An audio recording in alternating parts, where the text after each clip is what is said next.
In this video, I'm going to show you how you can easily delete Telegram app copy from your Android smartphone. Be sure to watch the video to the very end so you don't make any mistakes. Let's get started, guys. And as you can see, Telegram applications. That one is mine up and that one is that copy.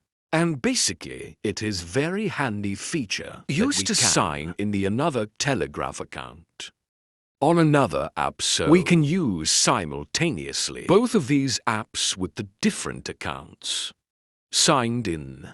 However, if you don't need this feature then first off you need to head over to settings. Through that you need to tap add settings. On your home screen it looks like a gear. If you're gonna find it on your own screen, swipe down to bring up the squeak options and then hit at that gear.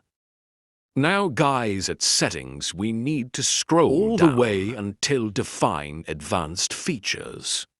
And that's where at advanced features, if we scroll down a bit, we can easily find dual messenger. This is Android, a feature that allows us to sign in the second account.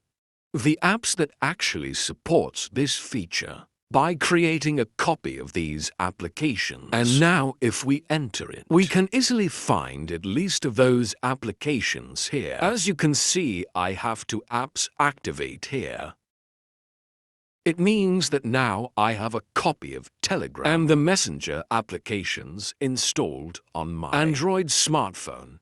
And now, to turn this feature we just need to turn off the toggle next to it. Down below here it says that all data related to our second copy of Telegram will be deleted. But we'll still be able to use our main copy of Telegram. To continue, just hit add on install. And after a second is done, the copy of Telegram app has been removed from my smartphone. I can then head over to the home screen. Here it is done as well as we cannot find it anymore at our app library. Basically, that's it. So if this video was helpful, don't forget to hit the like button.